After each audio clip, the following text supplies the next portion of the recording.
Imagine yourself in the safest place in the kingdom. You are inside a mighty stone castle. Its walls are thick, its gates are barred, and its towers touch the clouds. But as the sun bleeds away below the horizon, and the last candle sputters out, what if this fortress becomes a prison? What if the night itself becomes the enemy? Tonight, we're not just learning about history, we are stepping into it.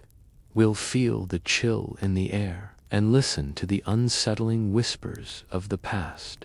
If you enjoy these journeys into history, please consider liking the video and subscribing to the channel. I'm always curious to know where in the world our stories are being heard, so feel free to leave a comment letting me know where and what time it is for you. It's incredible to think of us all connected by these stories across time zones and continents. Welcome to Sleeping Scribe, where calming history stories help you unwind and gently fall asleep. Tonight, in Bedtime History, we explore why sleeping in a medieval castle was actually terrifying. Our journey begins not with a battle or a feast, but with a simple, universal sensation. It is the feeling of the evening air growing cold. But in a medieval castle, the cold was more than a discomfort. It was a physical presence. It was a relentless siege against the warmth of life itself. The first, and perhaps most fundamental, truth of a castle is that it was not a home, it was a weapon. It was a shield of stone and mortar, designed for one purpose above all others. Defense. Comfort was an afterthought, a luxury so distant it was barely even a consideration in its design. And the very material that made a castle strong also made it unforgivably cold: stone. The walls were immense, often several feet thick. During the day, this stone would slowly, grudgingly, absorb the pale warmth of the sun, but it never truly warmed. It simply held the memory of light. As dusk fell, a slow and terrible reversal began.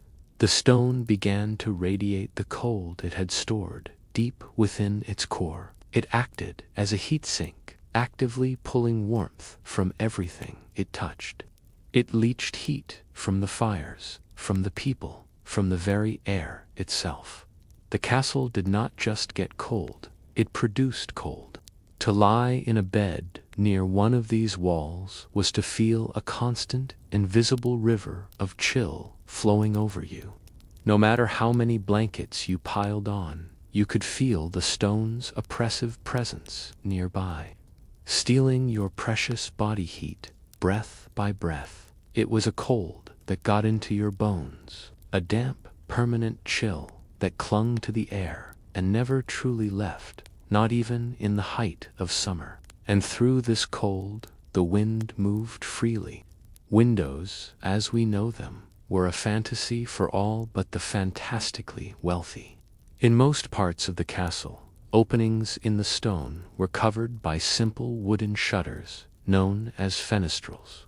These shutters were often ill-fitting, warped by the damp. They would rattle in their frames, leaving gaps through which the wind could slice like a knife. A biting draft was a constant companion. It would find you in the great hall, in the corridors, and even in your own bedchamber, a cold finger tracing a line across your face as you tried to sleep. Some might try to cover these gaps with oiled cloth, or perhaps even thick paper. These offered a translucent barrier against the worst of the gales, but they provided almost no insulation. The cold simply passed through them. The sound of the wind was a constant reminder of the flimsy barrier between you and the wild, dark night outside. It was a low, mournful howl that seemed to be searching for a way in.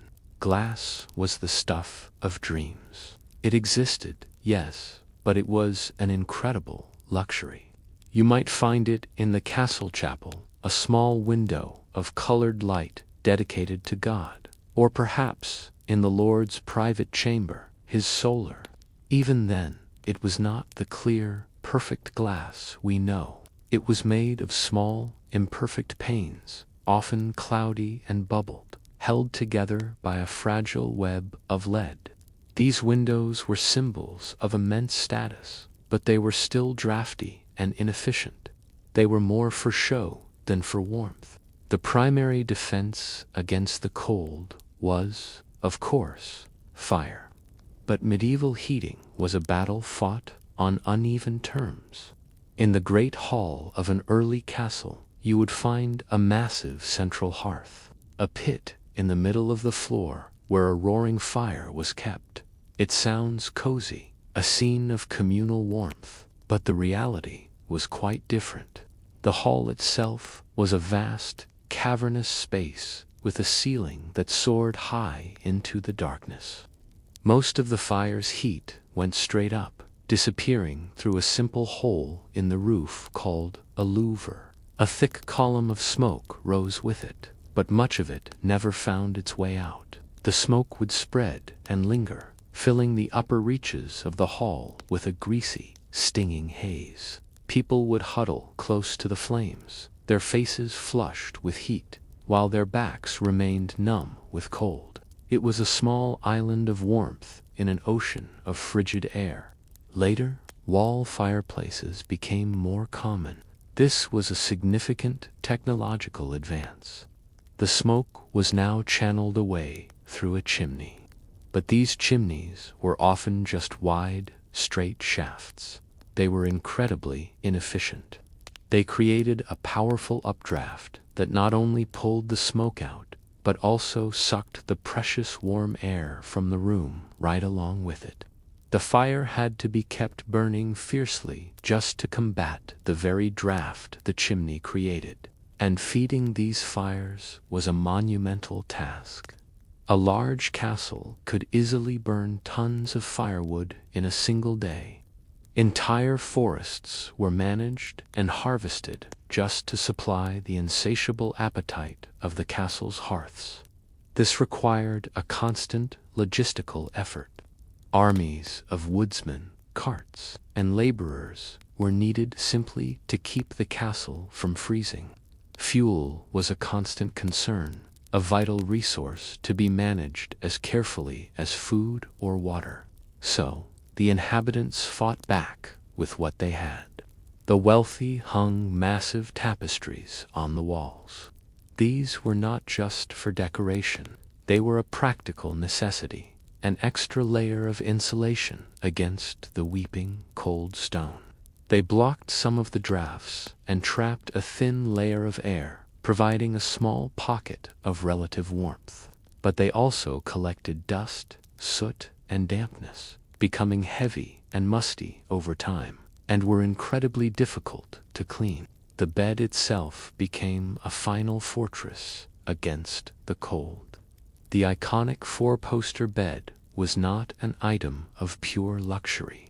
It was a clever piece of survival technology. Heavy curtains of thick wool or velvet surrounded the bed on all sides. A canopy, called a tester, formed the roof, and curtains at the head, known as dossals, completed the enclosure.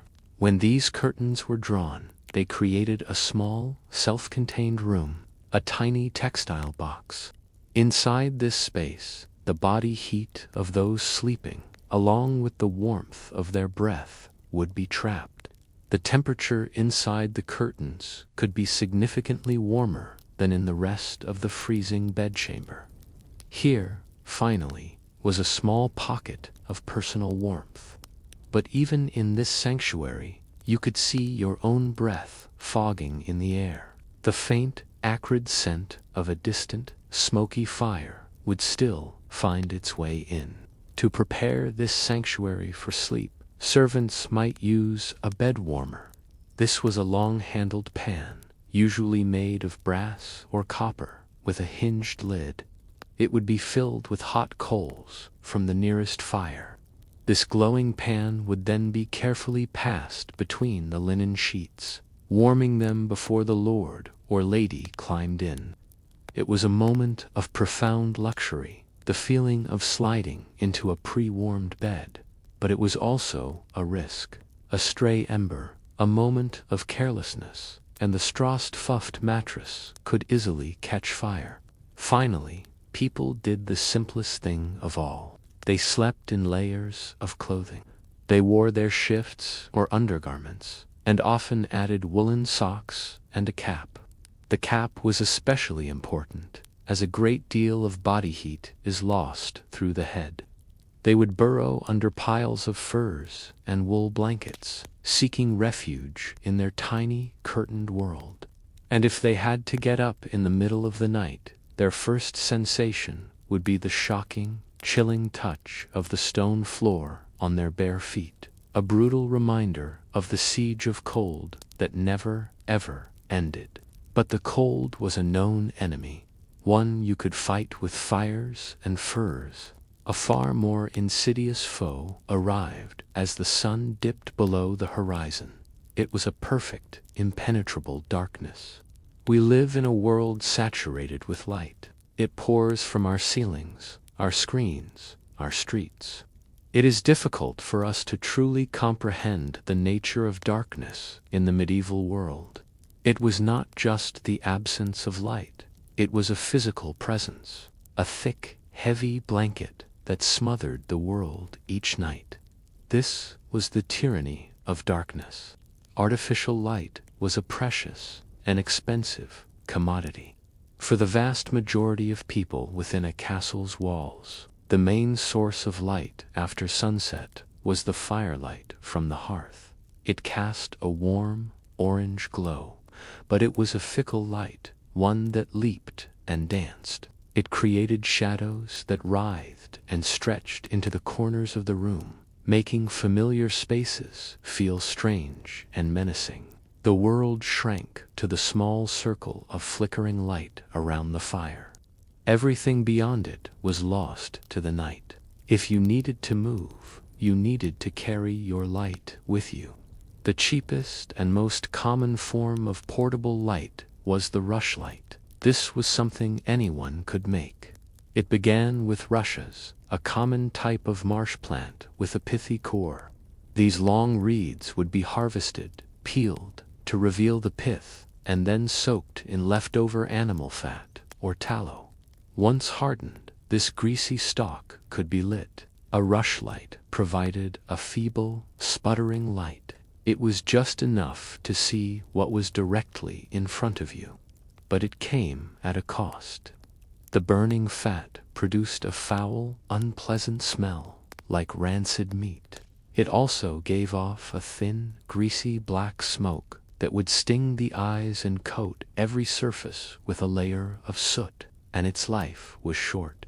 A single rushlight might only burn for 15 or 20 minutes before guttering out, plunging you back into blackness. A step up from the rushlight was the tallow candle. These were also made from rendered animal fat, typically from sheep or cows. They were brighter than a rushlight and lasted longer, but they shared many of the same drawbacks. They produced that same awful smell of burning fat, and the smoke they gave off was thick and choking. The wicks often needed to be trimmed, and the melting tallow would drip and pool, creating a greasy mess. The absolute peak of lighting luxury was the beeswax candle. These were the complete opposite of their tallow cousins. They burned with a clear, steady, bright flame. They produced very little smoke, and they gave off a faint, pleasant, honeyed scent. To burn a beeswax candle was to live in a different world of light, but their cost was truly exorbitant. For a skilled craftsman, a single beeswax candle could cost his entire day's wage. As a result, they were reserved almost exclusively for the church to light the altars, and for the wealthiest of the nobility. Because of this scarcity, there was no concept of lighting a room.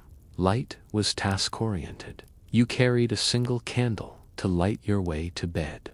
A scribe would have a candle placed precisely on his desk, illuminating his parchment while leaving the rest of the study in deep shadow. You lit the task, not the space. The rest of the castle was surrendered to the night. This reality was even codified in the rhythm of daily life. In the evening, a bell would often ring out across the town or from the castle chapel. This was the curfew bell. The word comes from the Old French couvre-feu, which literally means cover fire.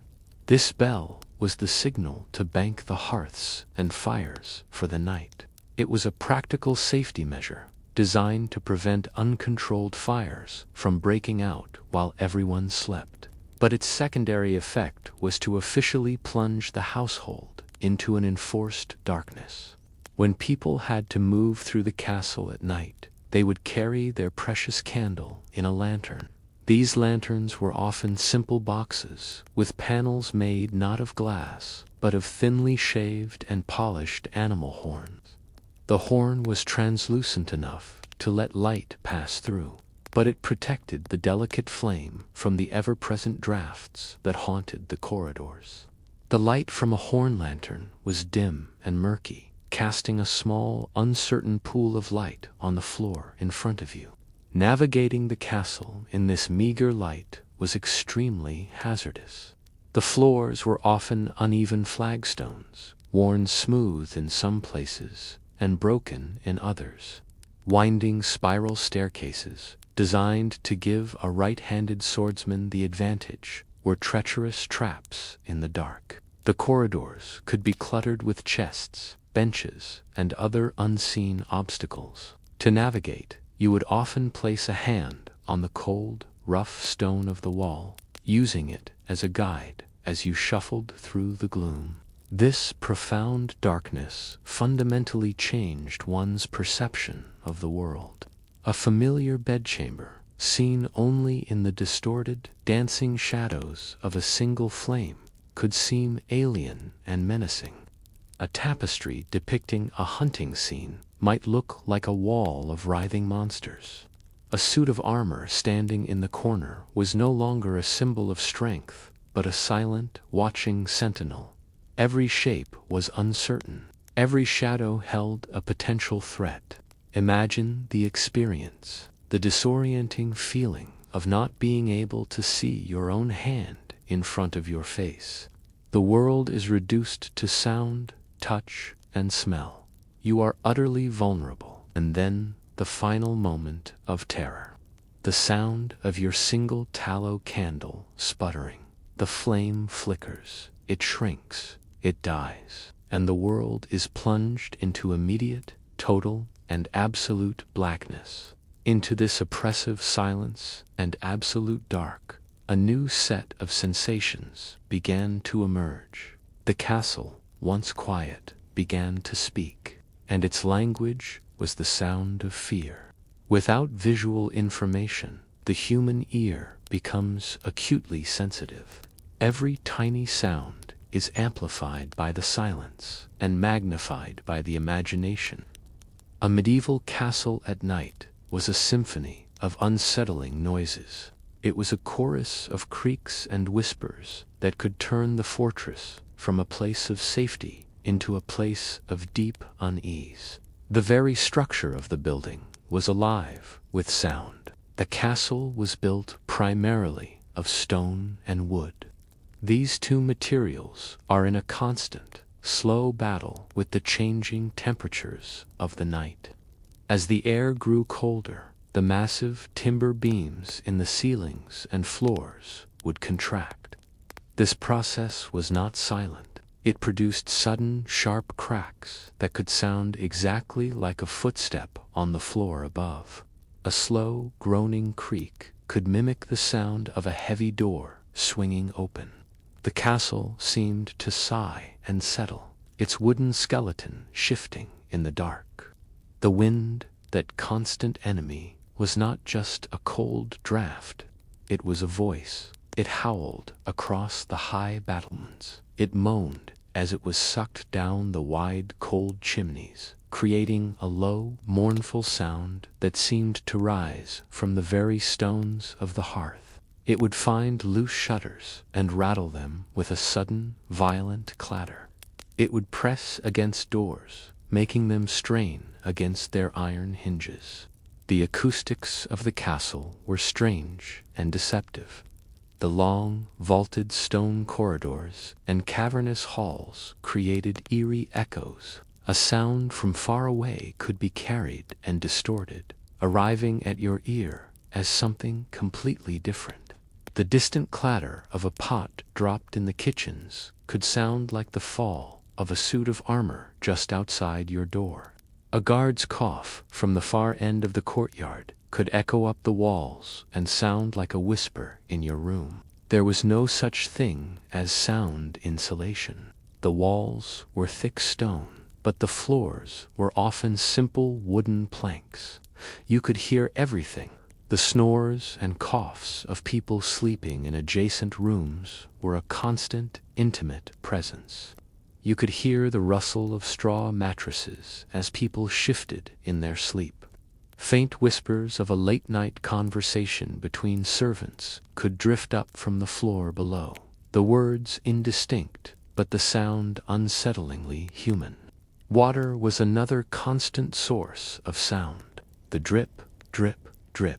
It could be a leak in the heavy slate roof, a slow and steady rhythm that drilled into your consciousness. Or it could be condensation as the warmer, moist air inside met the freezing cold stone of the walls, forming droplets that would run down the stone and spatter on the floor. In the dead of night, this simple, rhythmic sound could be maddening. Then there were the sounds of the castle's official business. The night watchman, his heavy leather-soled boots, would tread on the flagstones of the courtyard below, the sound sharp and clear in the still air.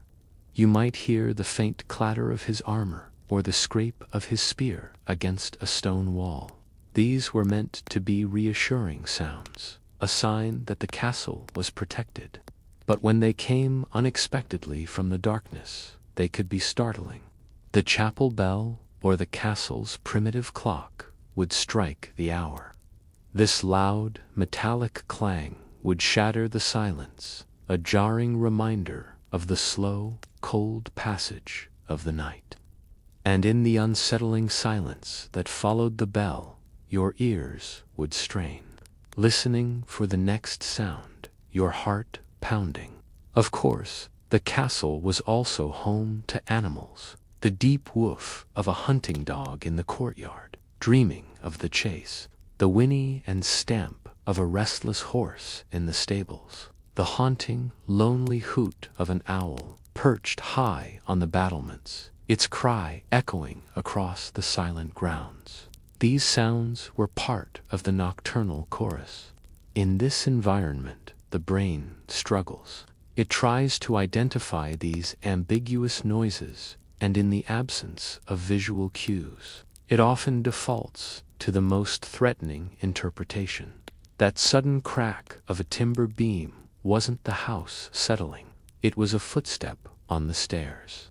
That moan of the wind in the chimney wasn't the air pressure changing. It was a voice. The darkness and the sounds worked together, fueling the imagination with terrifying possibilities. But perhaps the most unnerving sound of all was not the groan of wood or the howl of wind. It was the quiet, persistent, scratching and scuttling of unseen creatures in the walls, in the ceiling, and under the floor. It was a constant, unnerving reminder that you were not alone in the dark. Many of those sounds had a simple, logical explanation, but one sound was constant, close, and undeniably alive. It was the sound of the castle's smallest, most numerous, and most unwelcome inhabitants. Life in a medieval castle was a constant war against filth, and it was a war that was rarely won. The modern concept of sanitation was centuries away. This lack of hygiene created a perfect breeding ground for an entire ecosystem of vermin. These unseen inhabitants infested every corner of the castle. From the great hall to the Lord's own bed, making the night a time of visceral, skin-crawling discomfort. The problem often began right underfoot. In the great hall, the floor was often covered with rushes or straw. When food and drink were spilled during a messy medieval feast, which was often it wasn't cleaned up. Instead, a servant would simply throw a fresh layer of rushes on top. This flooring, known as a rushton, could grow to be layers deep. The top layer might look and smell fresh, but beneath it was a festering, rotting mat of old food, spilled ale, bones, and animal waste. This was a paradise for pests. The most brazen of these inhabitants were the rats. The black rat, Rattus rattus, was ubiquitous in medieval Europe. They were smaller and more agile than the brown rats we are more familiar with today. They were excellent climbers. They nested in the thatched roofs of outbuildings, in the cavities of the thick stone walls, and in the dark corners of the food storerooms. Their scratching and squeaking was a constant soundtrack to the night. It was not uncommon to see one brazenly scurrying along a ceiling beam, its dark form silhouetted for a moment against the flickering firelight. And where there were rats, there were fleas. Fleas were simply an accepted part of life. They lived and bred in the filthy rushes on the floor. They infested the wool of the tapestries. They thrived in the straw-stuffed mattresses. The castles, dogs, and cats, kept to help control the rat population, were themselves infested, carrying fleas wherever they went. The old phrase, "a flea in his ear," meaning an annoying suggestion, comes from the very real and common experience of having these insects buzz and bite around your head. The night would be filled with the sharp, pinprick bites of fleas, followed by an incessant, maddening itching. But the fleas were not the only creatures waiting in the bed. Bedbugs. They hid in the joints and cracks of the wooden bed frames and lived deep within the straw or flock mattresses. During the day, they were dormant, but at night, drawn by the warmth and the carbon dioxide of a sleeping human, they would emerge to feed. Their bites left itchy red welts, often in straight lines. Lice were another constant companion. They infested hair and the seams of clothing. Personal hygiene was difficult, and people often wore the same clothes for days on end. Fine-toothed combs, meticulously carved from bone or wood, have been found in archaeological digs. They were used not for styling, but for the grim daily task of combing lice and their eggs out of the hair. The castle's food stores were under constant assault. Sacks of grain and flour had to be guarded against rats, mice, and weevils. Protecting the winter's food supply from this relentless army of tiny thieves was a major ongoing challenge. A moment of carelessness could lead to spoiled supplies and hungry months ahead.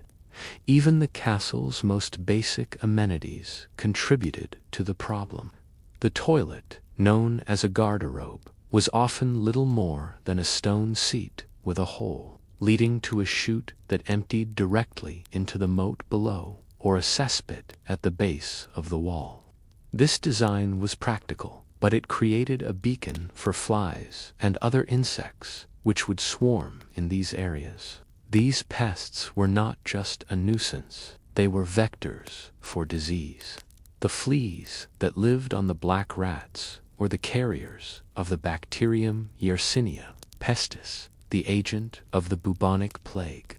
While the great plagues were periodic events, the constant presence of these creatures meant that disease was an ever-present threat. Imagine lying in your curtained bed in the absolute darkness. You hear the rustling and scratching of mice in the straw mattress right beneath your head. You feel the sharp bite of a flea on your ankle.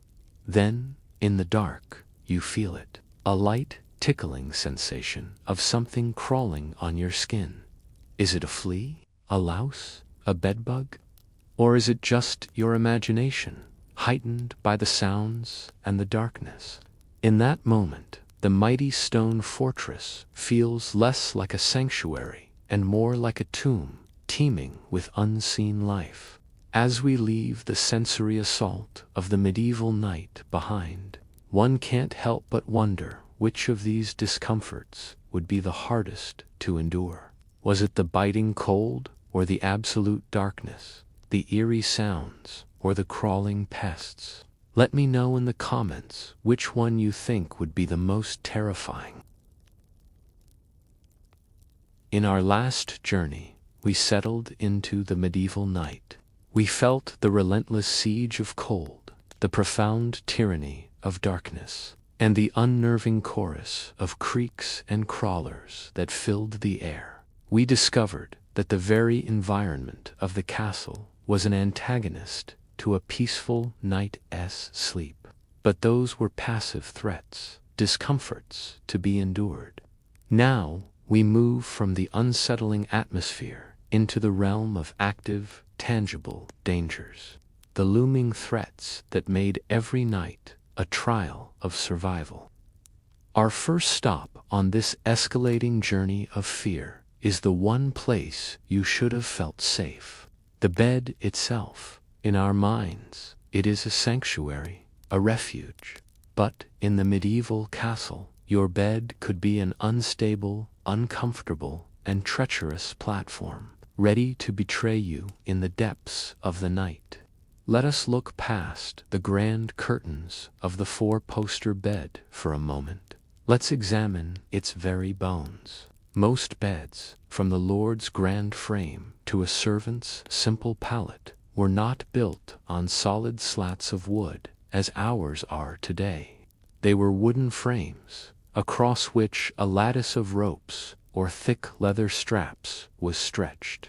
This woven grid was the only thing supporting the mattress. It was a simple but deeply flawed design. These ropes were in a constant battle with weight and humidity.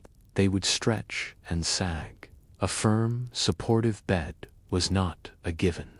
It was a daily chore. To combat this sagging, one used a tool, a special wrench known as a bed key. Before retiring for the night, a servant, or perhaps you yourself, would insert this key into the loops of the rope and twist, tightening the entire web. The phrase we still use today, "sleep tight," is a direct echo of this nightly ritual. It was a wish for your bed ropes to hold firm throughout the night, to grant you a comfortable sleep. But what if they didn't? With every toss and turn, the ropes would creak and groan ominously under the strain. It was a constant, unsettling reminder of the precariousness of your position. And sometimes a knot would slip. A rope, old and frayed, would snap. The result was a sudden, heart-stopping lurch as a section of the bed gave way, or a complete collapse, tumbling the mattress and its sleeping occupants onto the cold, dirty floor in a heap of bedding and splintered wood. And the mattress itself was a world of discomfort. It was typically a large sack, a tick made of rough canvas, and it was filled with whatever material was cheap and plentiful. For most, this meant straw. A straw mattress was lumpy and uneven from the start. No matter how it was arranged, you could feel the sharp, dry stalks poking through the coarse fabric. It rustled loudly with every movement, and it held the smells of the world in its fibers. The dusty, earthy scent of the straw itself would soon mix with the inescapable odors of sweat and mildew. Worse still, this bed of straw was a perfect home. It was an ideal nest for the mice, rats, fleas, and bedbugs we met earlier. You were not just sleeping on a mattress. You were sleeping inside a thriving ecosystem of vermin. To keep it even remotely fresh, the straw had to be emptied out and replaced regularly. a dusty, unpleasant, and ultimately futile task. The wealthy might aspire to something better, a mattress stuffed with wool, horsehair, or, for the peak of luxury, feathers. These were softer, certainly, but a feather bed, or flock bed, brought its own problems. It was incredibly heavy, making it difficult to move or air out. If it became damp, it could take weeks to dry properly, and in the meantime, it would develop a foul, musty odor. The feathers would clump and shift, creating hills and valleys in the mattress that were just as uncomfortable as the lumps of straw. The great four-poster beds we see in museums were indeed magnificent pieces of furniture. They were symbols of immense wealth and status, with towering posts and headboards covered in ornate carvings. They were so valuable that they were considered family heirlooms, passed down through generations, and specifically mentioned in a lord's last will and testament. But their grandeur hid the same fundamental flaws of rope and stuffing. Space was a premium, and so was warmth. This led to the communal nature of sleeping. Beds were often crowded. The lord and lady might share their bed with their children. A trusted lady-in-waiting might sleep on a trundle bed, a low-slung frame that could be rolled out from underneath the main bed. In the servants' quarters, it was common for 3 or 4 people to share a single large mattress, their bodies pressed together for simple, desperate warmth. You would feel every movement, every cough, every twitch of your bedfellows. And what of where you laid your head? The soft, yielding pillow was another sign of wealth. For many, a pillow was a simple, hard block of wood, or perhaps a roll of leather stuffed with rags, something just to elevate the head. It offered no comfort, only function.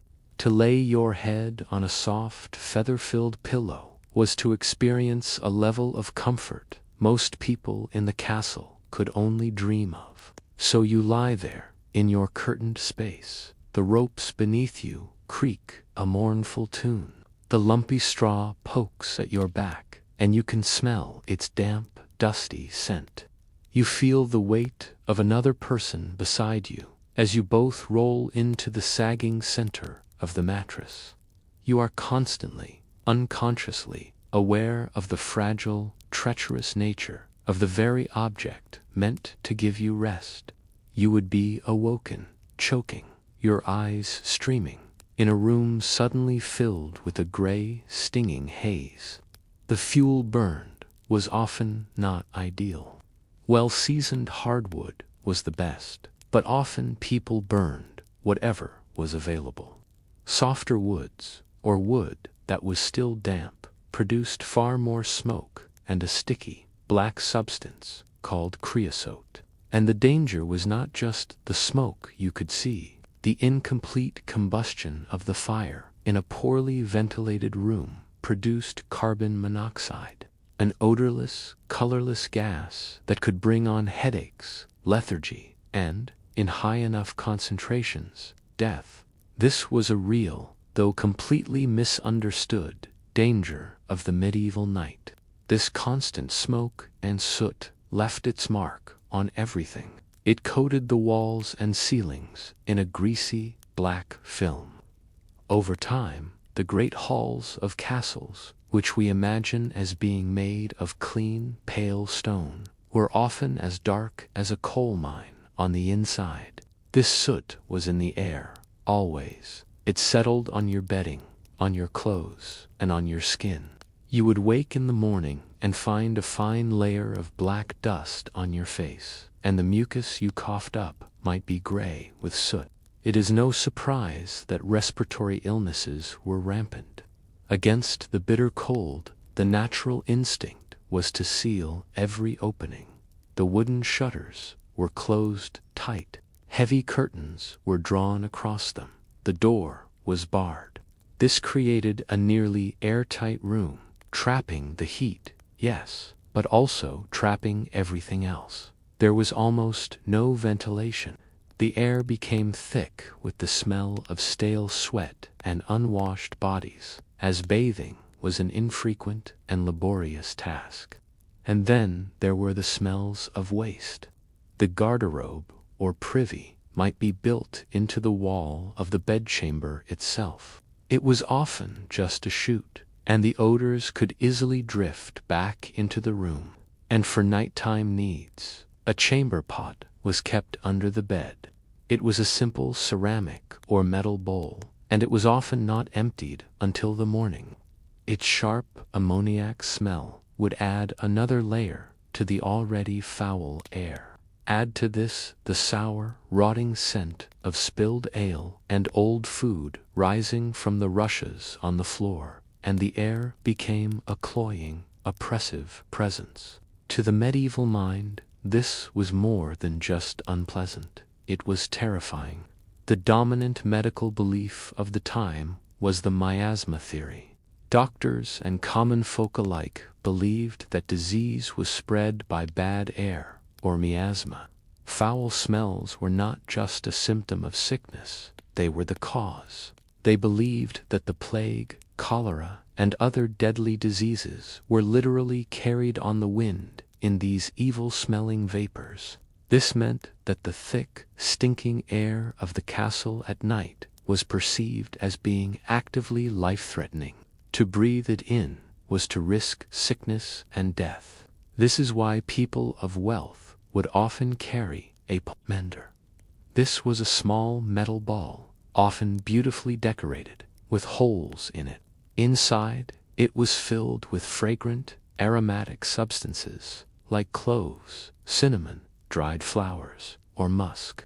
When faced with a foul odor, a person would hold the pomander to their nose and inhale the good air, believing it would ward off the dangerous miasma. It was a tiny, fragrant shield against a world of smells they believed could kill them. So, imagine trying to sleep in that room. Your eyes sting from the smoke. Your chest feels tight and heavy in the stuffy, airless atmosphere. Every foul odor, the chamber pot, the old rushes, the unwashed bodies, not just a discomfort, but a mortal threat, according to everything you believe. You are suffocating slowly, breathing in what feels like a poison with every single breath, while the air itself felt like a poison. A more immediate and violent threat was always just beyond the stone walls. The fear of attack meant that even the deepest sleep was light and wary. A castle was a fortress. It was a symbol of power and security. But that security was never absolute. For an enemy, the deep cover of night was the perfect time to strike. It was the ideal time for a small group of soldiers to attempt to scale a wall undetected, or for an army to move heavy siege equipment, like catapults and towers, into place for a dawn assault. The darkness that blinded those inside the castle also served to hide those outside. Because of this, the castle never truly slept. High on the battlements, walking the stone wall walks, were the night watchmen. Their job was one of immense importance: to stay awake, to listen, and to watch. They were the eyes and ears of the sleeping fortress. They strained to catch any sign of movement in the blackness below, to hear the snap of a twig or the muffled sound of men moving through the darkness. Theirs was a lonely, cold, and nerve-wracking vigil. If a threat was spotted, a very specific system of alarms was in place. A signal was designed to wake the entire castle from its slumber in an instant. It might be a specific sequence of blasts on a sentry's horn, its sharp, urgent cry cutting through the night with terrifying clarity. Or it could be the frantic, deafening ringing of a dedicated alarm bell. The sound of that horn or bell meant that sleep was over. It meant that life was in immediate danger. The lord of the castle and his family typically slept in the most secure location. This was usually the Great Keep or a heavily fortified tower. It was the heart of the fortress, the last line of defense. But being in the safest place also meant you were the primary target of any attack.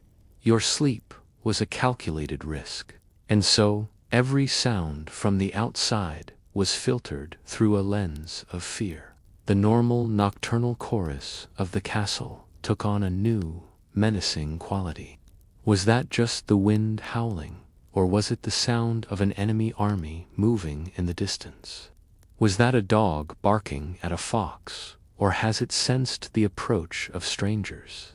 The sudden clatter of a displaced stone from the wall below could cause a surge of pure adrenaline, making your heart race as you lie in the darkness, listening, waiting. The threat did not always come from the outside. For a high-ranking noble, the fear of assassination was very real. Political rivals, disinherited relatives, or enemy agents could be anywhere. A trusted servant entering the bedchamber with a midnight drink could be a deadly assassin. This is why powerful lords employed bodyguards who slept near them and food tasters to check for poison. The enemy was not just at the gates, they could be standing right over your bed. The sounds of the castle securing itself for the night were loud and unambiguous declarations of fear. The groan of the massive drawbridge being raised, the thunderous crash of the heavy iron portcullis dropping into place. It gave a right-handed swordsman defending from above the advantage, allowing him a wide arc for his sword arm while forcing an attacker coming up the stairs to fight around the central pillar. Every step you took in the castle was a reminder that it was a place designed for killing. In this state of constant low-level anxiety, true deep sleep was a luxury few could afford. Sleep was light, it was wary, it was easily broken. A quick response, the ability to be awake and armed in moments, could mean the difference between life and death. You never fully relaxed. Part of your mind was always awake, always listening. Yet, for many within the castle walls, the threat of a soldier S-blade was a distant fear compared to the terrors they believed were already inside the room with them, born of darkness and faith. The medieval mind was steeped in a worldview that is hard for us to fully grasp. The world was not just a physical place, it was a spiritual battleground. Medieval Christianity taught that life was a constant struggle between the forces of God and the legions of the devil. And this was not an abstract theological concept. Demons, evil spirits, and ghosts were considered to be real, tangible entities that could interact with and harm the living. The night was their domain. The daylight, with the light of the sun, was God's time. But when the sun set, the world was given over to the forces of darkness. The profound, oppressive blackness of the night was not just an absence of light. To the medieval mind, it was the very presence of evil. It was a veil behind which demons and malicious spirits could move freely. The belief in ghosts was also universal. They were thought to be the souls of the dead trapped on earth.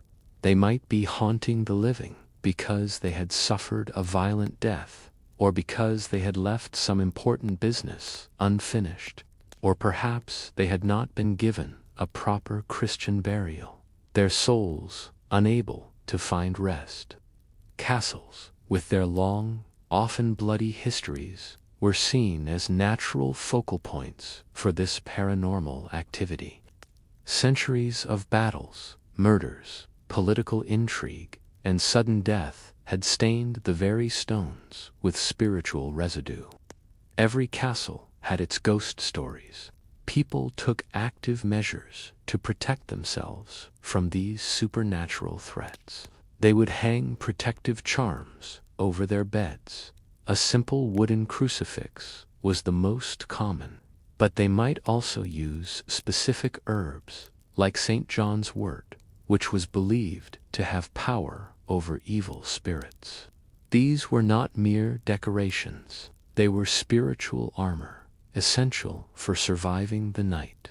We now have a medical understanding of phenomena like sleep paralysis, where the mind wakes up but the body remains temporarily immobilized.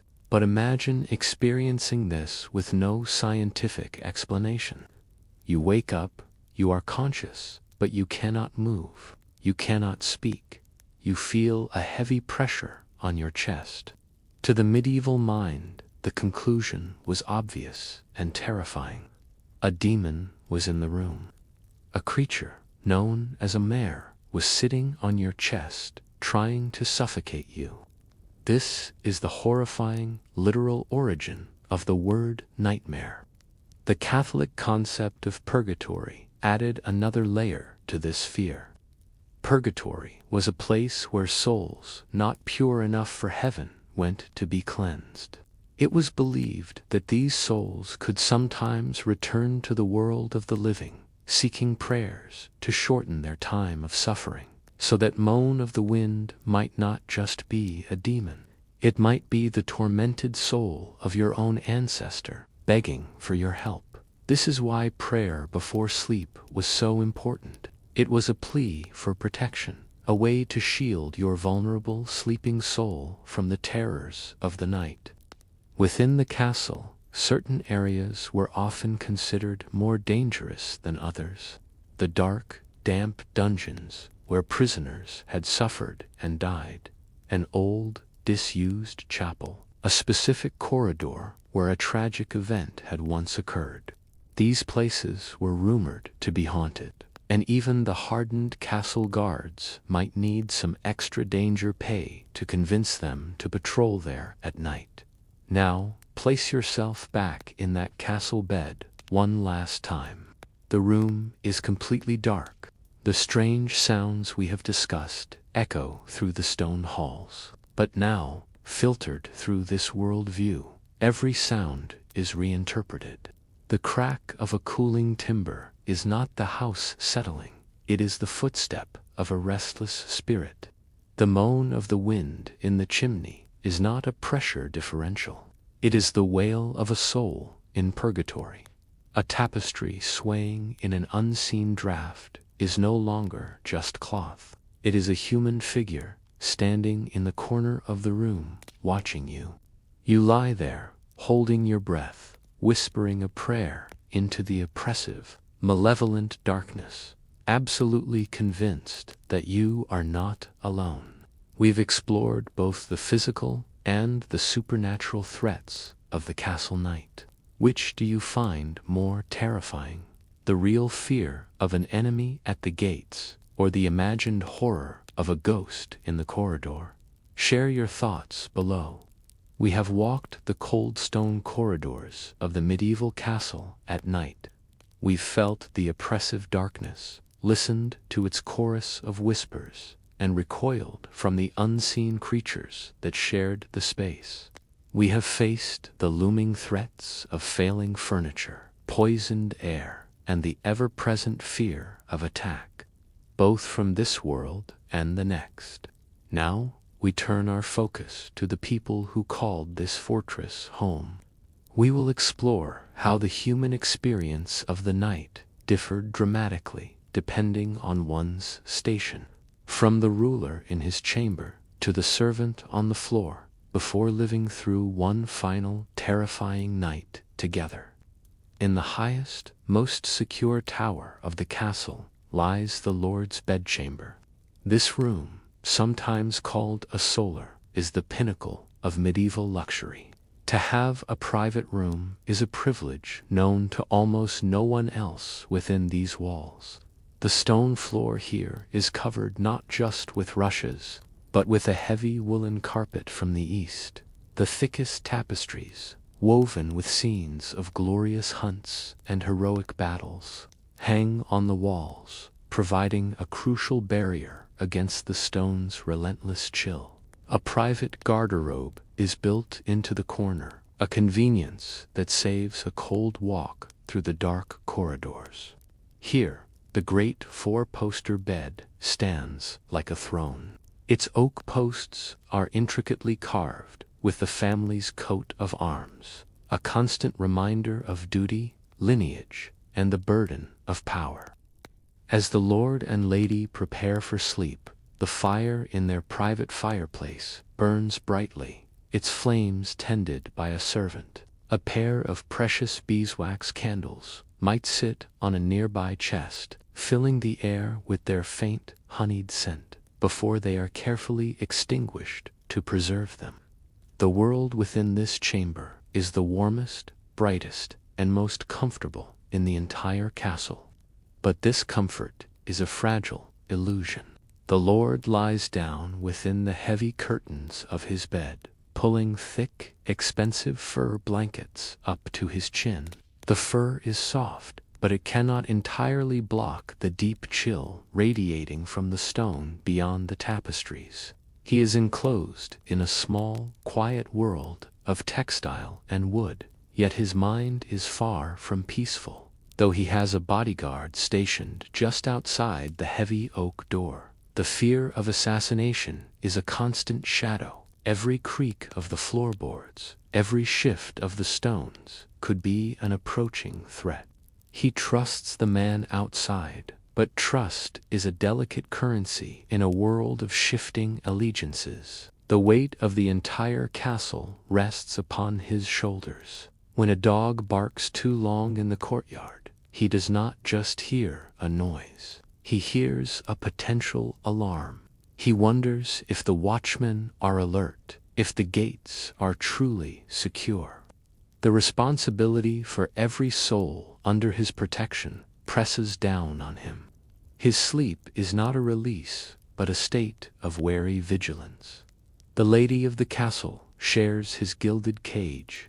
Her own anxieties are perhaps more personal, more immediate. Her children may be sleeping in the same chamber, or in a small adjoining nursery. Her ears are attuned to their sounds, a small cough, a whimper from a bad dream.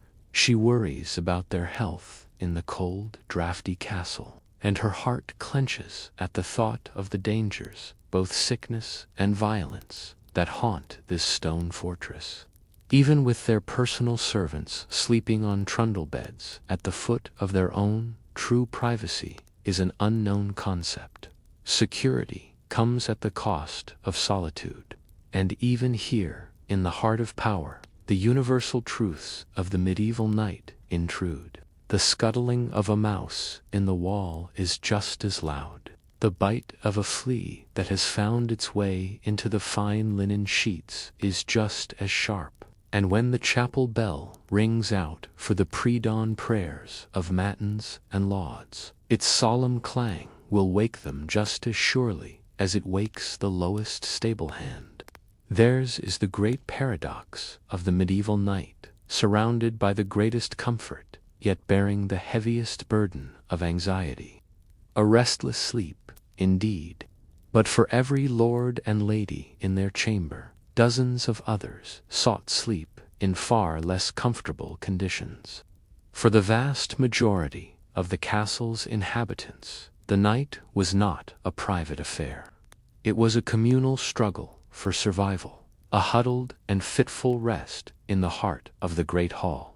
This was the servants' huddle. Once the lord's family has retired, the great hall transforms. The long trestle tables are taken apart and stacked against the walls. The cavernous, smoky space now becomes a dormitory for the castle's servants, soldiers, and retainers. There are no beds here, no privacy. People claim a small patch of the floor and lay down their bed for the night. A simple straw pallet, or perhaps just a canvas sack filled with more straw. This thin layer is the only thing between them and the cold, hard flagstones. The great central fire, once a roaring beacon of light and warmth, is now banked for the night. Its embers are covered with ash to preserve them until morning. The fire now gives off only a faint, ghostly red glow and almost no heat. The vast hall plunges into a familiar, bone-chilling cold. The servants have few, if any, blankets. They rely on their own heavy woolen cloaks, pulling them tight.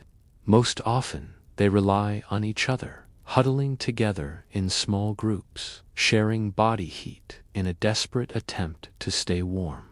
Sleep is a precious and fleeting thing. The great hall is the central artery of the castle. Even at night, it is not still.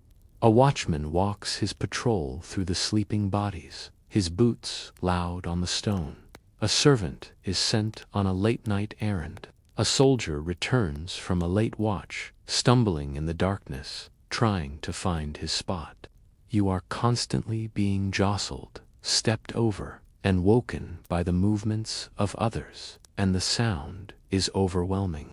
There is no heavy silence here. You are surrounded by the deeply human sounds of dozens of other sleeping people, a deafening chorus of snores, from deep rumbles to high-pitched whistles, the wet, hacking cough of a man with a lung ailment, the restless muttering of someone lost in a dream, the whimpering of a young kitchen boy who misses his home.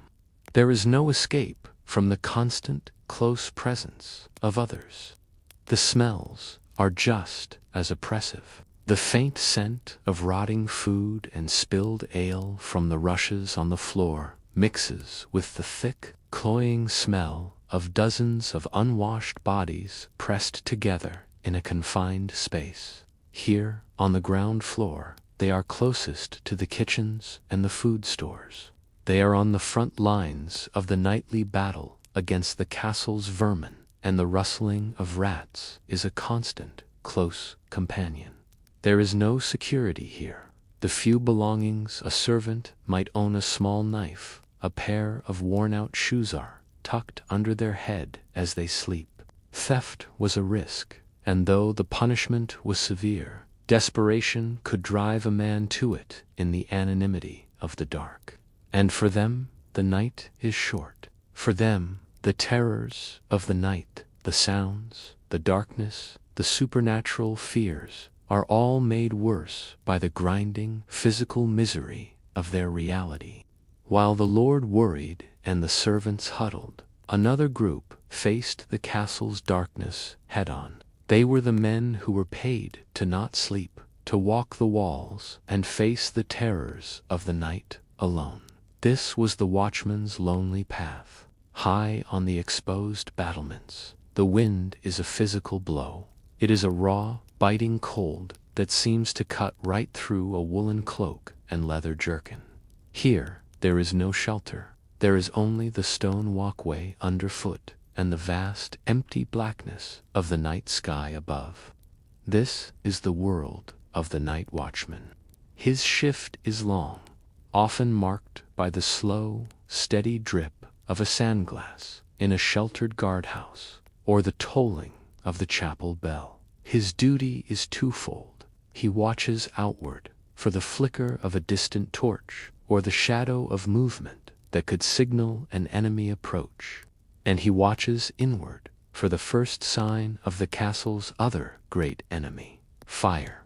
A stray spark, a chimney fire. He is the first line of defense. In his hand, he carries a lantern, but the feeble light it casts is a curse as much as a blessing. It illuminates a small, shifting circle of stone at his feet, but it ruins his night vision. In his other hand, he carries his weapon, usually a long spear or a heavy halberd. The cold steel is a constant, weighty reminder that his lonely vigil could erupt into sudden, brutal violence at any moment. The greatest enemy on this patrol, however, is sleep. To be found asleep on duty was the most serious of offenses. A sleeping watchman endangered every single person in the castle. The punishment was severe, sometimes even death. He fights it constantly, slapping his face, stamping his feet, the cold, his only true ally in the struggle to stay awake. In the long, silent hours, his mind can become his enemy. Every strange sound from the forest beyond, the startling hoot of an owl, the distant howl of a wolf, makes him grip his weapon tighter.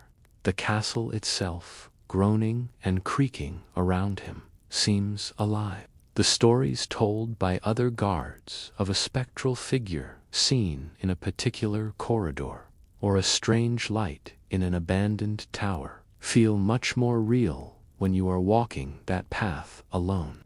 This psychological stress was real, and sometimes a lord would offer a tangible bonus, hazard pay, for a guard willing to patrol a famously haunted section of the castle. To break the silence and prove he is awake, he calls out the hour, 12 of the clock, and all is well. His voice, rough and loud, echoes across the sleeping fortress. For the lord in his bed, it may be a reassurance. For a servant startled from a light sleep, it is just another interruption. But for the watchman, it is a declaration, a cry of defiance against the cold, the darkness, and the fear. It is the sound of one man standing against the terrors of the night. The lord, the servant, the guardol, endured the night in their own way. Let us now draw these threads together and live through a single night, from the moment the last candle is extinguished to the first blessed rays of dawn. The curfew bell has rung. Its final metallic peal fades into the growing silence. Throughout the castle, the fires are banked, their cheerful light shrinking to a sullen red glow. A deep, profound darkness swallows the world. The gates have been barred, the drawbridge raised. The great stone beast has settled for the night. You lie on a straw pallet in the great hall, the cold of the flagstones already seeping into your bones. The air is thick with the sounds of 100 other people breathing, coughing, and muttering in their sleep. The first few hours pass in a state of fitful, shallow rest.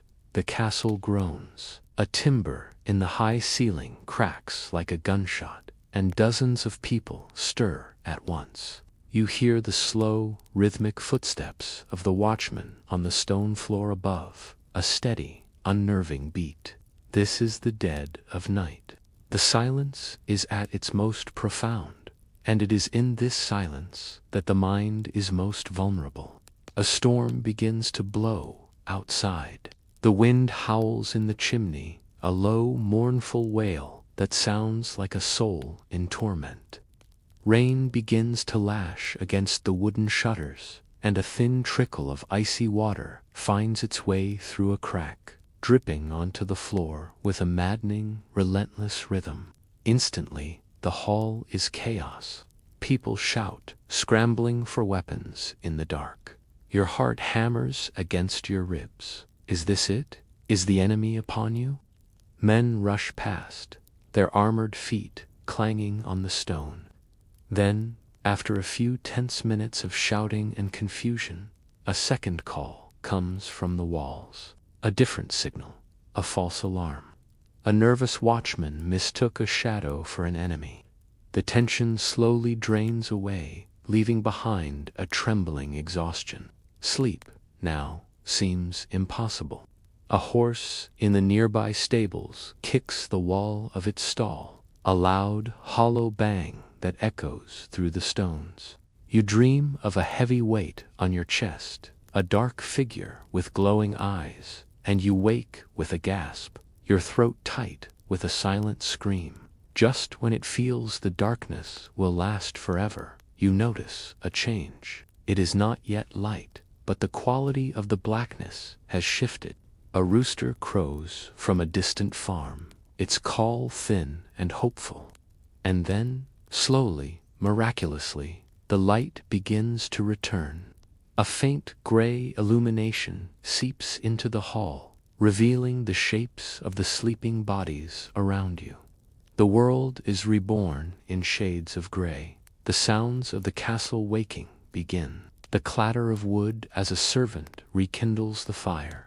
The low murmur of voices. The smell of fresh wood smoke. The scent of safety and the promise of warmth fills the air.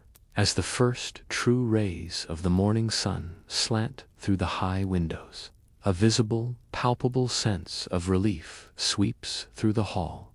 A collective sigh seems to rise from the fortress. You push yourself up, your limbs stiff and cold, but you feel an overwhelming sense of triumph. You have survived.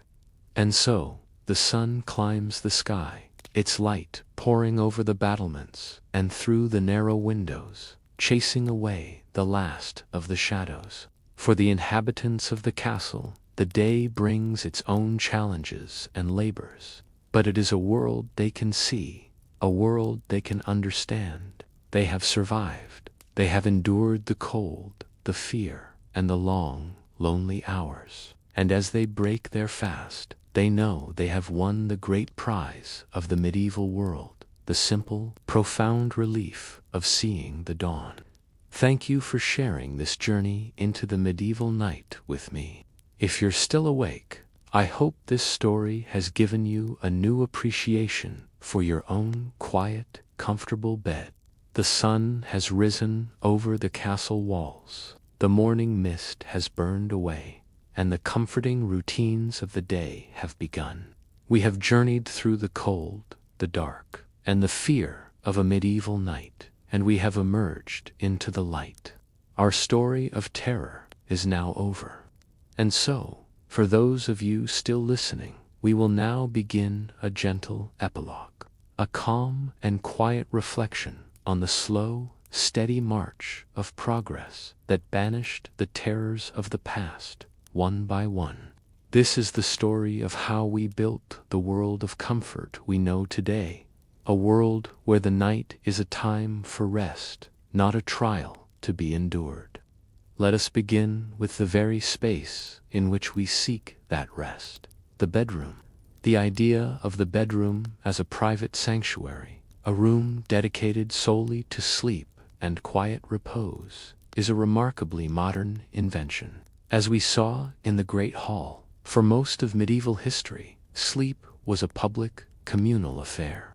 The journey from that cold, crowded floor to the modern bedroom was a slow evolution, a gradual quest for privacy, warmth, and comfort that would take centuries to complete.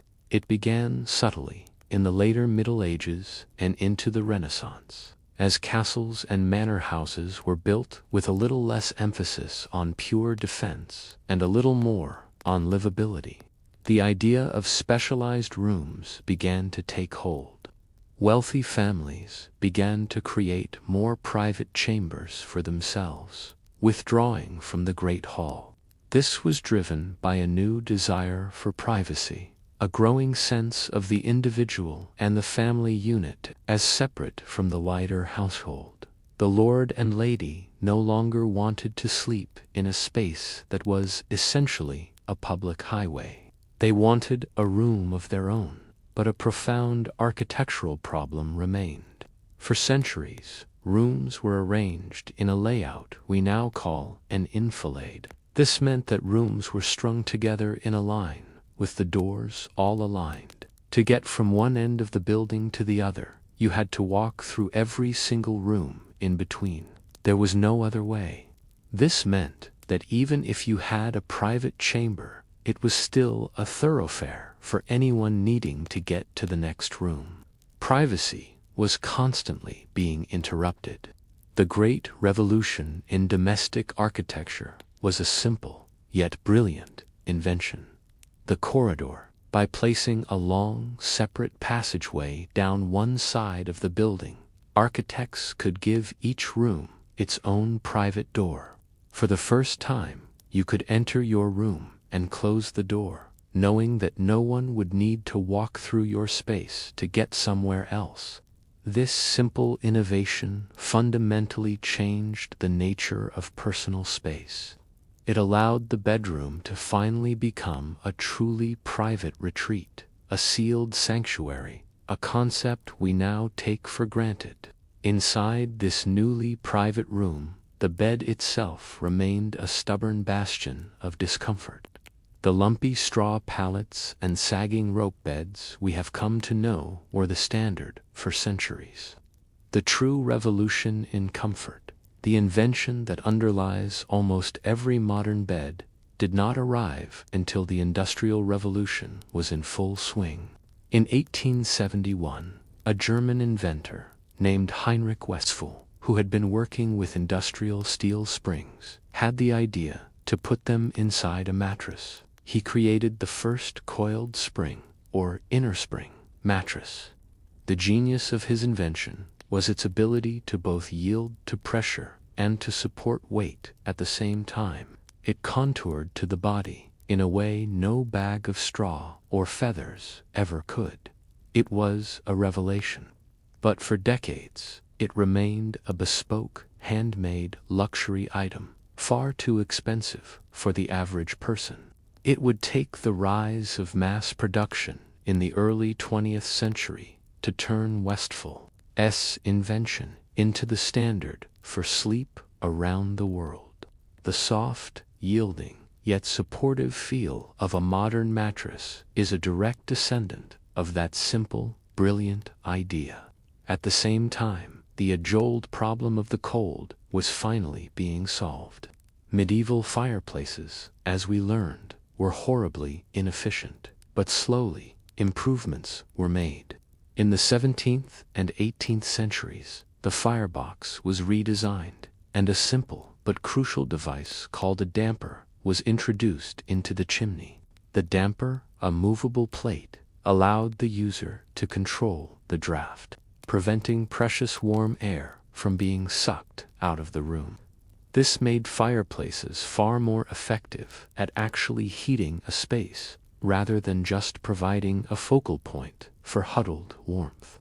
The ultimate solution, however, was central heating. The concept wasn't new. The ancient Romans had used a clever underfloor heating system called a hypocaust, but the technology was lost for over 1,000 years.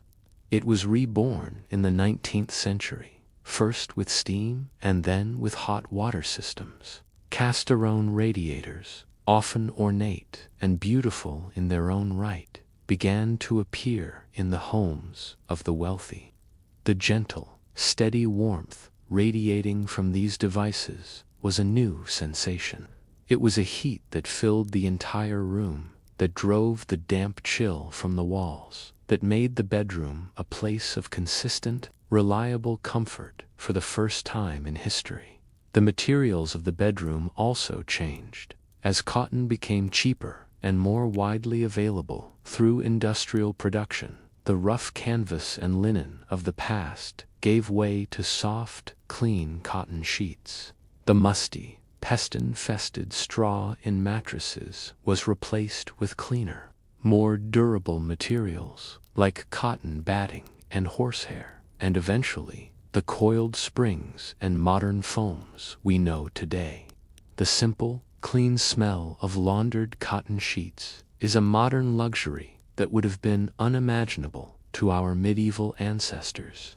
All of these trends, privacy, comfort, warmth, and cleanliness, culminated in the rise of the master bedroom.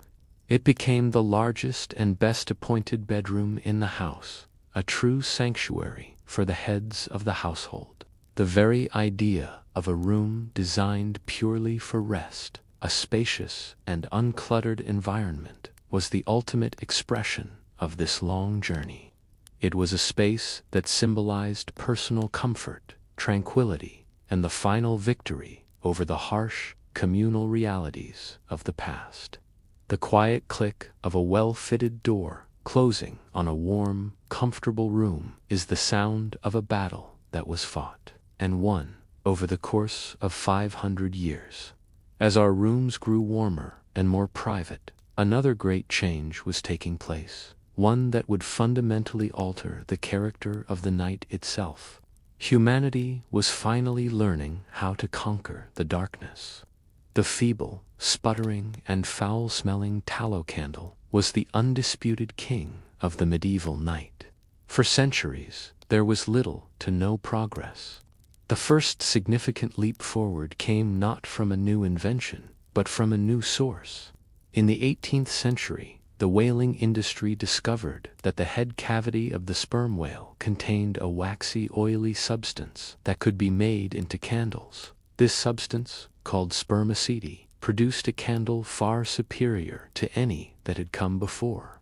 It burned with a clear, bright, white light, produced very little smoke or odor, and was much harder and longer lasting than tallow or even beeswax. For those who could afford it, the spermaceti candle was a revelation, pushing back the darkness with a brilliant, steady flame. But the true revolution in lighting was just beginning. In the 1780s, a Swiss chemist named Agen invented a new kind of oil lamp. His genius was in the design of the wick. Instead of a flat, solid wick, he created a hollow, woven tube. This design allowed air to be drawn up through the center of the flame, as well as around the outside. This dramatically increased the amount of oxygen reaching the flame, resulting in a much more complete and therefore much brighter combustion. A single Agend lamp could produce a light equivalent to 10 or even 12 candles. For the first time, it was possible to sit in a room at night and read comfortably, the pages bathed in a clear, steady glow. The next great leap was even more audacious. It was the idea of piping flammable gas directly into buildings to be burned for light. In the early 19th century, gas lighting, produced from coal, began to transform the streets of cities like London and Paris. Soon, it made its way into the homes of the wealthy. A network of pipes ran through the walls, ending in ornate fixtures with a small valve. With a simple turn of a key and a touch of a match, a room could be filled with a brilliant, hissing light. It was a magical and slightly terrifying innovation. It turned night into day, fundamentally changing social life. Theaters, shops, and restaurants could now stay open late, and the home became a place for evening entertainment and socializing. Gaslight, however, remained a luxury largely confined to cities. For the vast majority of people, especially in rural areas, the true liberator from darkness was the kerosene lamp. Developed in the 1850s, after methods for refining crude oil were perfected, the kerosene lamp was cheap, reliable, and incredibly effective. It burned brighter than candles, was less smelly than old oil lamps, and was portable. It brought bright, affordable light to the masses. A farming family could now mend clothes, read a book, or check on their livestock at night with a level of visibility that had been impossible just a generation earlier. And then came the final, definitive victory over the night. In 1879, after countless experiments, Thomas Edison and his team developed the first commercially viable incandescent light bulb. It was a completely new form of light. There was no flame, no smoke, no smell, just a steady, clean, and seemingly magical glow contained within a glass bulb. The slow and steady electrification of the world throughout the 20th century was the final act in this long war against the dark. With the flick of a switch, the menacing, leaping shadows of the past were banished forever, replaced by an even, predictable, and controllable illumination. This abundance of artificial light extended the day. It allowed for work, study, and leisure to continue long after the sun had set. The night was no longer a time of fear and enforced idleness. It became a time of activity, entertainment, and opportunity. Our relationship with the night was fundamentally and permanently altered. Of course, This victory has had its own consequences.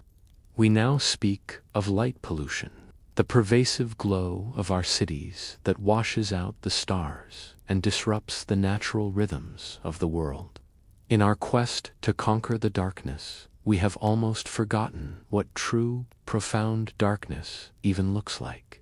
But for those who had lived through the terrifying, absolute blackness of the medieval night, the soft, warm glow of a single light bulb would have been the most beautiful and reassuring sight in the world. With the darkness held at bay and the cold tamed, another unseen enemy still lingered in the air and on every surface. The next great leap forward would not be one of engineering, but of understanding.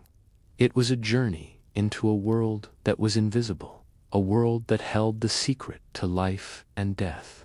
For centuries, the miasma theory had held the human imagination captive.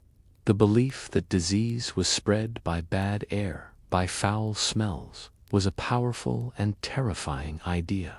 It made every unpleasant odor a potential death sentence. The first person to peer beyond this veil of fear was a Dutch cloth merchant in the 17th century named Antonia van Leeuwenhoek. He was not a trained scientist, but he was a man of incredible curiosity and skill. He ground his own lenses, creating simple, single-lens microscopes of remarkable power. With these instruments, he began to look at the world in a new way. He examined a drop of pond water, scrapings from his own teeth, and countless other substances, and in them he discovered a world teeming with life, a world no one knew existed. He called the tiny, swimming, wriggling creatures he saw animalcules. We now know them as microorganisms. It was the first fleeting glimpse into the unseen world that truly governs our health.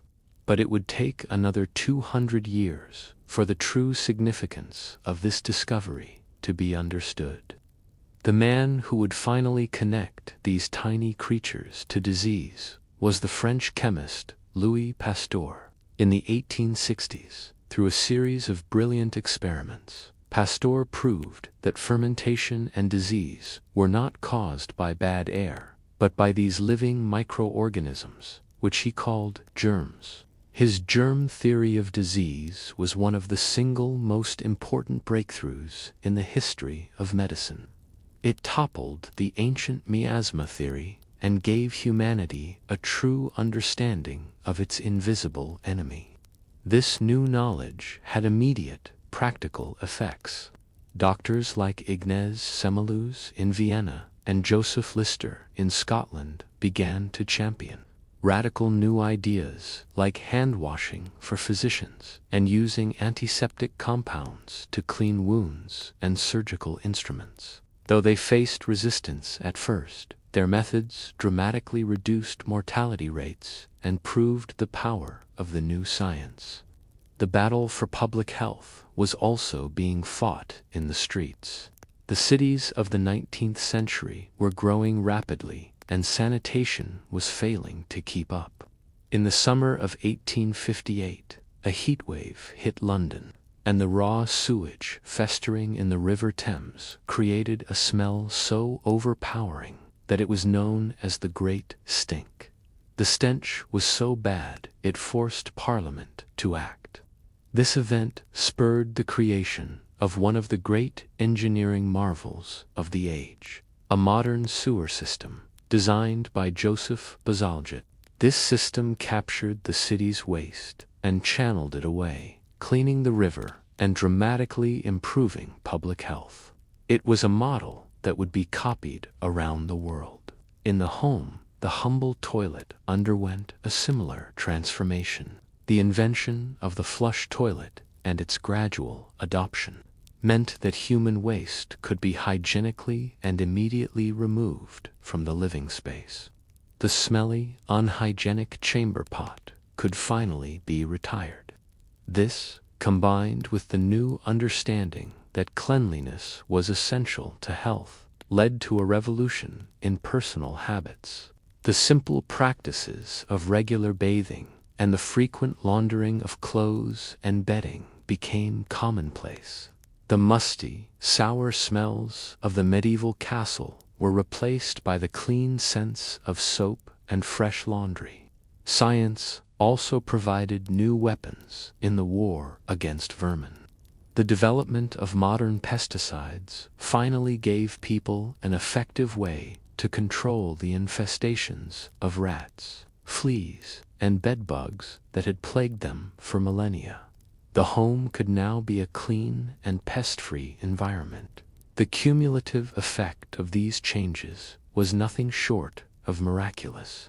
The elimination of filth, the control of pests, and the understanding of germs led to a dramatic increase in human life expectancy and quality of life. The constant low-level sickness, the rampant infections, and the terrifying plagues of the past began to fade. The air was cleaner, the water was safer, and the unseen world, once a source of deep fear, was finally understood. As science explained the unseen world of germs, it also began to shed light on the dark corners of the human mind, offering new explanations for the terrors that once haunted the night. The final chapter in our journey is not about technology, but about understanding ourselves. For the person in the medieval castle, the experience we now call sleep paralysis was proof of a demonic attack. The feeling of being awake but unable to move, the heavy pressure on the chest, the sense of a malevolent presence in the room, it was the terrifying work of the mare. Today, neuroscience offers a gentle, rational explanation. It is a simple glitch in our sleep cycle.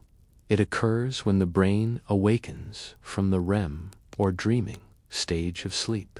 But the body's natural muscle paralysis, a state called atonia that prevents us from acting out our dreams, persists for a few moments. The feeling of pressure and the sense of a presence are hallucinations generated by the still dreaming part of our brain. It is not a demon, but a dream, a ghost in our own machine. The strange, unsettling sounds of the castle also have their scientific explanations. We now know about infrasound. This is sound at a frequency so low that it is below the range of normal human hearing. We can't hear it, but our bodies can feel it. It can be generated by wind passing over large structures, like a castle tower, or down a long corridor. Studies have shown that exposure to infrasound can create feelings of unease, deep anxiety, dread, and even the sensation of seeing things at the edge of your vision. The mournful moan of the wind that was interpreted as a wailing ghost may have been producing a physical sensation of fear in those who heard it. Our brains are also hardwired to find patterns. It is a vital survival skill. But sometimes this tendency goes into overdrive. This is the psychology of pareidolia, the inclination to see meaningful shapes, like faces, in random or ambiguous stimuli. We see a face in the clouds, a figure in the wood grain of a door, or a watching presence in the swaying folds of a tapestry in a dark room. For a mind already primed by fear and folklore, this natural human tendency could turn any shadow into a specter. We can even find a physical explanation for the feeling of a supernatural presence. As we discussed, the poorly ventilated fires in a castle would have produced carbon monoxide. Mild poisoning from this gas can cause a range of symptoms: headaches, confusion, and, crucially, auditory and visual hallucinations. It can also create a powerful, undefined sense of a presence in the room. It is entirely possible that some of the ghosts and demons of the castle were not born of superstition, but of simple, accidental poisoning from the very fire meant to provide warmth and comfort. As the Enlightenment dawned in the 17th and 18th centuries, a new way of thinking took hold. The rise of secularism and scientific rationalism began to challenge the old world of faith and fear. Widespread belief in demons, ghosts, and evil spirits began to wane as people sought logical, rather than supernatural, explanations for the world around them. This profound intellectual shift was perhaps the most powerful tool of all in conquering the haunting of the mind. We have come to understand that our own brains can play tricks on us. We know that in a state of sensory deprivation, such as the absolute darkness and silence of a castle night, the brain can become bored and start to create its own stimuli-faint lights, strange sounds. We understand the power of folklore and storytelling to reinforce and spread supernatural beliefs, turning a simple creak in the floor into a famous ghost story passed down through generations. And we know that modern medicine can now diagnose and treat illnesses like epilepsy or schizophrenia that were once seen as clear evidence of demonic possession or a divine curse. In the end, our journey through the medieval night shows us a profound truth. Understanding our fears is the first and most important step to conquering them. The terrors that seemed so real and so powerful in the darkness were, in the end, simply questions that had not yet been answered. And so, through science, invention, and a deeper understanding of ourselves, we have built a world where the night is no longer a realm of terror, but a time for rest and peace. The ghosts that haunted the stone corridors of the past have been quieted, not by charms or prayers, but by the steady, gentle light of knowledge. I hope these reflections have been a soothing companion as you drift off. Thank you for listening, and so we rest in the quiet after the dawn. Our journey through the terrifying medieval night is complete. For those of you whose minds are still gently turning, and for whom sleep has not yet arrived, I offer a final, peaceful chapter, a collection of quiet thoughts and gentle stories from the world we have just left behind. There is no more terror here, no more fear. This is the castle's secrets, a few last whispers from the past to soothe you as you drift away. Our first reflection takes us into the most private space of all, the landscape of the sleeping mind. For the people of the medieval world, dreams were not the meaningless, chaotic visions we often dismiss them as today. They were a frontier between this world and the next, a place of profound meaning, danger, and discovery. This was the world of medieval dreams. In an age where the divine and the demonic were believed to be active forces in daily life, dreams were taken with the utmost seriousness. They were messages to be deciphered, warnings to be heeded. Monks in their quiet scriptoriums and nobles in their curtained beds would often record their dreams, seeking to understand what they might portend. The great theologian Thomas Aquinas, whose thoughts shaped much of medieval Christian belief, taught that dreams could arise from one of three distinct sources. The first and most exalted source was God. Prophetic dreams were a cornerstone of faith and story. It was believed that God could speak directly to the virtuous in their sleep, offering guidance, revealing the future, or providing spiritual comfort. The chronicles of the age are filled with tales of kings who dreamed of victorious battles the night before they were fought, or of saints who were visited by angels and shown visions of heaven. A dream from God was a blessing, a moment of direct contact with the divine. The second source was, of course, the devil. If God could speak to the soul in sleep, then so too could his adversary. Nightmares, especially those that were filled with frightening images, temptations of the flesh, or feelings of despair, were often interpreted as direct demonic assaults. The sleeping mind was considered vulnerable, a battlefield where evil spirits could torment and attempt to lead a soul astray. The nightmare was not just a bad dream, it was a spiritual attack. The third source of dreams was the one we would find most familiar. It was the dreamer themselves.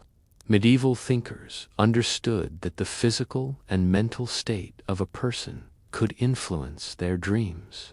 This was often explained through the theory of the four humors, the belief that the body was governed by a balance of four fluids: blood, phlegm, yellow bile, and black bile. An imbalance in these humors was thought to affect one's health and temperament. A person with an excess of black bile, for instance, was considered melancholic, and it was believed this physical state would naturally produce sad or troubling dreams. To navigate this complex world, some people turned to dream books. These were collections of common dream symbols and their supposed interpretations, a tradition inherited from the ancient Roman and Greek worlds. To dream of flying might mean good fortune. To dream of falling could signal a disaster. The Church, however, viewed these books with deep suspicion, seeing them as a form of pagan fortune-telling that strayed dangerously close to magic. Protection was sought against the darker side of the dream world. People would pray to specific saints before sleeping, such as Saint Christopher, asking for their intercession to ward off nightmares. And in the quiet cells of monasteries, monks who followed a strict regimen of late-night prayers and simple diets often reported having intensely spiritual dreams and visions, their minds perhaps influenced by their unique and disciplined way of life. Ultimately, how a dream was interpreted often depended on who was dreaming. The dream of a pious king was likely a message from God. The same dream in the mind of a common sinner might be a trick of the devil.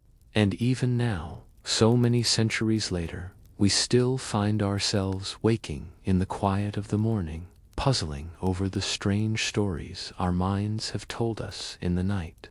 We still look for meaning in the landscape of our dreams, a gentle thread that connects our modern minds to the hopes and fears of those who slept within the castle walls. Just as they sought meaning in their dreams, medieval people also sought remedies for the ailments that so often struck in the quiet of the night. A sudden sickness, then as now, could turn a peaceful rest into a long and anxious vigil. Imagine a sharp, throbbing toothache begins in the dead of night, or a child suddenly develops a hot, raging fever. In our world, a world of 24-hour pharmacies and emergency services, help is never too far away. But in the medieval castle, falling ill after dark was a lonely and frightening experience. A physician, or a leech as they were often called, would be nearly impossible to summon. Travel at night was slow and perilous. Roads were treacherous, and the risk of ambush by robbers was very real. A doctor would likely not arrive until morning, if at all. And so, most healthcare was provided within the household. The person most often responsible for this was the lady of the castle. She would have been taught, from a young age, the art of healing with herbs. Her knowledge, passed down through generations of women, was the family's first and often only line of defense. The castle would have had its own herb garden and a storeroom filled with dried leaves, flowers, and roots, a domestic pharmacy for all seasons. The remedies were gentle and born of the earth. For a restless night, a tea brewed from chamomile flowers might be administered to calm the nerves and encourage sleep. For a fever or a painful joint, the bark of the willow tree, which we now know contains a natural anti-inflammatory called salicin. The precursor to aspirin might be boiled to make a pain-relieving drink. For a wound or a skin ailment, a poultice of mashed herbs like comfrey or plantain would be applied to soothe the skin and draw out impurities. For more serious conditions, the treatments were based on the theory of the four humors. A fever was seen as a sign of an excess of blood, a body out of balance. The prescribed treatment was often bloodletting, the opening of a vein to allow the excess hot blood to drain away. It was a dangerous practice, but it was born of a genuine desire to restore the body to health. A sudden, severe illness in the night was more than a medical problem. It was a spiritual crisis. Without an understanding of germs or viruses, a swift and inexplicable sickness could feel like a divine punishment or a malevolent curse. The fear was profound. As the patient's condition worsened, a priest might be summoned. His role was as important as any physician's. He would hear the sick person's final confession and administer the last rites, preparing the soul for its journey into the next world. The fear of dying in one's sleep without having had a chance to confess one's sins was a deep and powerful spiritual anxiety for every medieval Christian. A small cut ignored during the day could fester in the night, the red lines of infection spreading unseen beneath the blankets. By morning, it could be a fatal wound. In this fragile world, life could be incredibly precarious.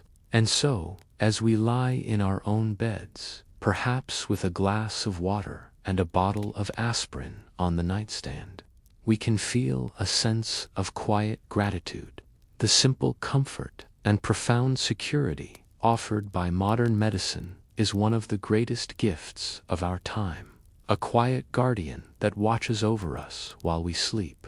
While some lay awake with ailments, others lay awake listening for sounds that were not of this world, telling stories that would be passed down for generations. Ghost stories are as old as humanity, but the medieval castle, with its dark corridors, its long memory of violence, and its eerie sounds, was the perfect theater for them. Let us end our journey with one of these quiet whispers from the past. In the heart of London stands the famous Tower, a fortress that has been a palace, a prison, and a place of execution. For 900 years, its stones have absorbed the secrets and sorrows of English history. And it is said that within these walls walks one of the most tragic of its many ghosts, the White Lady. Some say she is the spirit of Anne Boleyn, the second wife of King Henry VIII, who was executed within the tower's grounds. But others believe she is the ghost of a lesser-known, but no less tragic figure, Lady Arbella Stuart. Arbella was a cousin of Queen Elizabeth I, and had a strong claim to the throne. For this reason, she was a political pawn, her life governed by the whims of the crown. She was forbidden to marry, lest she produce an heir who could challenge the monarch. But Arbella fell deeply in love with another nobleman, William Seymour. Knowing they would be denied permission, they married in secret. When the king, James I, discovered their defiance, his fury was absolute. He had them both arrested and imprisoned in the Tower of London. Though they were held in separate towers, they managed to plan a daring escape. They were to flee England and live a life of freedom together on the continent. On the appointed night, Arbella disguised herself as a man and managed to slip out of the tower and onto a boat waiting in the Thames. But her husband, William, was delayed. He escaped his own tower, but he missed the rendezvous. Arbella, heartbroken, was forced to sail without him, hoping he would follow. but her ship was intercepted by the king's men before it could reach France. She was captured and brought back to the grim fortress of the tower. This time there was no mercy. She was imprisoned in the queen's house, and she would never leave it again. Broken by the loss of her husband and her freedom, she refused to eat or drink, and she died there, some say of a broken heart. It is her sad, restless spirit, they say, that still roams the tower. She is seen as a gliding figure in white, a beautiful and sorrowful apparition, forever searching the corridors for the husband she lost. Her story is not one of terror, but of deep and abiding sadness. A story of a love that defied kings, but could not defy the cold stone walls of her prison. These stories, whispered in the flickering firelight, were a way of making sense of the castle's unsettling atmosphere. The strange draughts, the mournful sounds, the tricks of the light hall were woven into these legends of the past. The White Lady was a cautionary tale, a piece of nighttime entertainment, and a quiet, human way of remembering the real tragedies that had unfolded within those very walls. These stories, whispered in the dark, were woven from the very fabric of the castle's nightly existence, a tapestry of sound and silence that we can still listen to today. If we listen closely for the sound of the night bell, in an age before clocks were personal possessions, time was not a private matter. It was a communal rhythm, marked out for all to hear by the tolling of a single bell from the castle chapel or a nearby monastery. This bell was the heartbeat of the medieval world, and its language was understood by all. Its most important duty was to mark the canonical hours, the 8 daily services of prayer that structured the life of monks and clergy. 4 of these services took place during the hours of darkness, and the bell that announced them was a constant companion to the castle's sleepers. The first was vespers, at sunset, marking the day's end. Then came compline, the final prayer before bed. The compline bell was a slow, solemn sound, a call to a service that was all about seeking God's protection through the long, dangerous night ahead. Then, in the deepest, darkest part of the night, usually around 2 in the morning, another bell would ring out. This was the call for midnight. For the monks, it was a summons to leave their beds and gather in the cold chapel for a long service of psalms and readings. For the people sleeping in the castle, this jarring, lonely sound was a powerful reminder. It told them that while their bodies slept, a spiritual battle was being waged on their behalf, that a small army of holy men was awake and praying to keep the forces of darkness at bay. Finally, at the first hint of dawn, the bell for lauds would ring, a more hopeful sound that signaled the coming of the light and the end of the night's vigil. This steady, predictable rhythm of the bells structured the night. It was a comfort, a sign that God's order was being kept, that the world was still turning as it should. The bell had other voices too. If it began to ring in a frantic, chaotic, rapid-fire way, that was the sound of alarm. It meant fire, the most dreaded of internal threats, or an attack from outside. This sound was designed to instill immediate fear and action, a stark contrast to the slow, meditative toll for prayer. The people of the castle knew the difference instantly. The bell itself was seen as more than just a noisemaker. Its clear, resonant sound was thought to be a ward against evil spirits, its holy voice driving demons back into the shadows. The men who rang the bells, awake through the long hours, held a position of great responsibility, ensuring the rhythm of the night was kept, for both the spiritual and physical safety of the community. And so, we end our journey here, in the deep quiet of the medieval night, listening. We listen to the slow, steady toll of a distant bell, a sound that is both a disruption and a profound comfort. It is the sound of time being measured, of a community united in the darkness, of a prayer being offered for a safe passage until the morning. It is the final, gentle sound of a world that has long since passed away. And with the gentle, fading echo of that distant bell, our journey comes to a close. The stone walls of the castle dissolve into memory, and we are left in the quiet comfort of our own time, in our own safe and peaceful beds. Thank you for joining me, the sleeping scribe, for this bedtime history.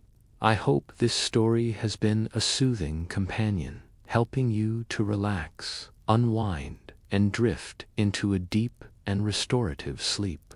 If you've enjoyed our time together, please consider subscribing for more calming stories from the past. Your support means the world. Until next time, sleep well, and may your dreams be peaceful.